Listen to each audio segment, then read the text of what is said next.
Muraho neza nshuti zacu mudukurikira hano kuri iyi channel Igaju Technology.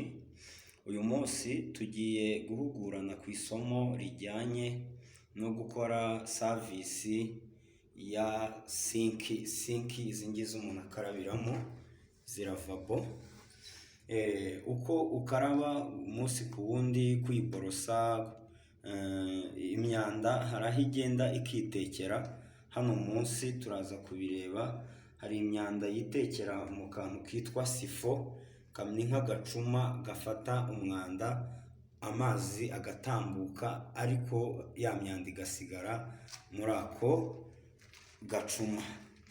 Yego, ubwo rero iyi service biba byiza buri ugiye uyikora nka rimwe mu cyumweru, kafungura ukabikuramo. Icyumba cyawe cyangwa se ubwogero bwawe aho ukarabira hahorana umwuka mwiza. Aya mazi ari amazi dukaraba twiborosa cyangwa dukaraba mu maso no mu mutwe. Imyanda iragenda igasigaramo. Urugero, reba nk'iyi, dore urugero nk'iyi ni imisatsi, n'umusatsi turawureba. Ibi rero ntabwo aba ari byiza kuko biragenda bikazibya umuyoboro w'amazi. Noneho kwa kuzibya umuyoboro w'amazi ni nabyo bituma n'indi myanda ije iraza ikabifataho, ubwo bikabyara umuhumuro mubi, umwuka mubi, ku buryo utabasha kwihanganira icyo kintu.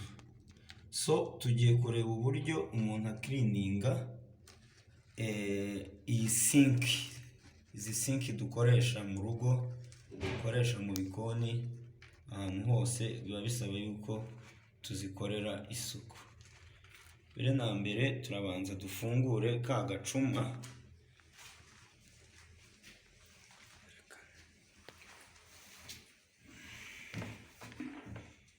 Turabanza dufungure ka gacuma tumaze kubona kajyamo imyanda.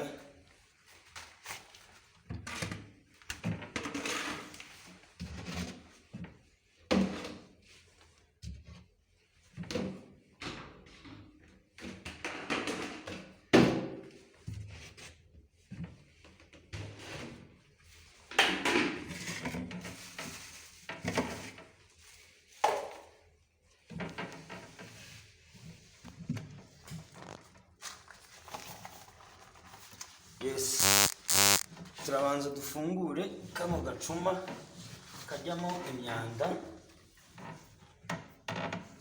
Ni aka ngaka, turakareba twese.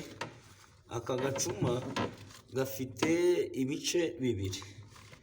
Hari iki gice, iki ariyo ndiba yitekeramo imyanda, niyo ndiba yitekeramo imyanda. Hanyuma aha ngaha niho amazi amanukira. Amazi aturuka hano mu itiyo, aramanuka akaza akajyamo hano. Ego, amazi agatambuka hano, ahita aca muri aka gatiyo asohoka hanze, akajya muri fosi iri hanze. Hanyuma imyanda igasigara yitekeyemo hano.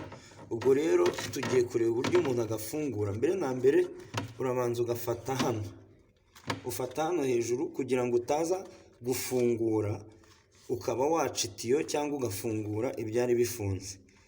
Yego, turagafata dufungure gutya. Urabibona, urabona ko amazi arasigara hasi, andi akagenda, imyanda ikaza igafatamo hano. Reba nk'ubu urugero, iyi ni imisatsi. Izi ni za kirida, kwa kundi uba wariye akanyama hanyuma ukaza kwihanyagura. Kirida hari abazijugunya muri sink, ariko akenshi baba bakagombye kuzijugunya muri dustbin. Ego, ukoramo hano ukabanza ugakurugutura, ugakorogoshora bya byanda birimo imbere. Imyanda yose ukayimanura hasi. Yego, noneho nyuma turakurikizaho, reba nawe iyo myanda yose iba yavuye muri kano gacuma. Urabona ko nta mpamvu rwose bidashobora guteza umunuko mu nzu yawe. Yes, turakomeje rero uburyo tukoza. Uragafata ukagashyira mu ndobo gutya,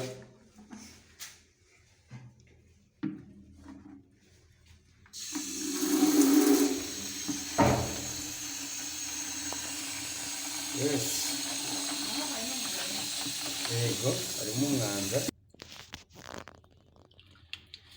Yes, ufata uburoso turareba busanzwe bw'amenyo, noneho ukagakuba.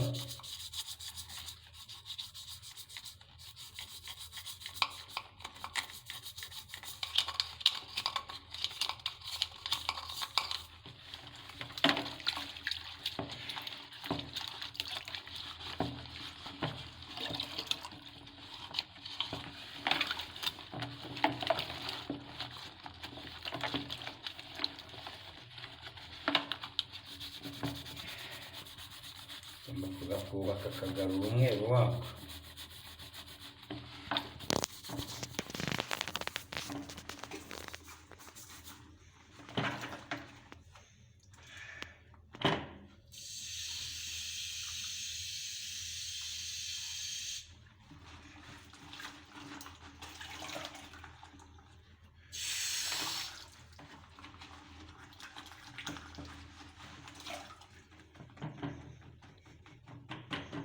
Yes, rero ubu tumaze kugakirininga, tugiye kongera tugafunge.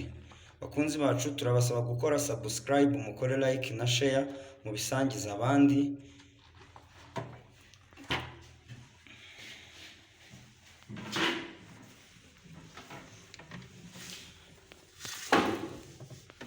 Hanyuma iyo umaze kukoza, nta kindi kintu ukora uretse kongera kugafunga. Nabwo kugafunga urabanza ufate hano, noneho ugakarage gutya.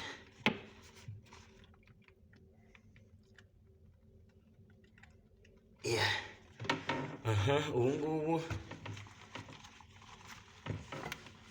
tumaze kugafunga. Iyo umaze kugafunga uragahanagura.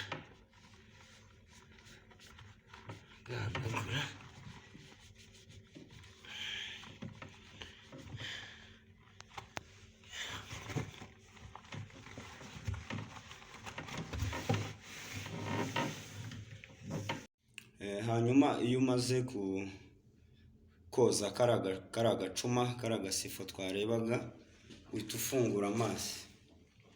Ufungura amazi kugira ngo n'indi myanda yose iri mu nzira igende ijyane nayo. Kugira ngo rero igende, icyo ukora wifashisha kano gakoresho. Aka gakoresho tukita ventouse. Kano urapompa gutya, ugakoresha upompa gutya.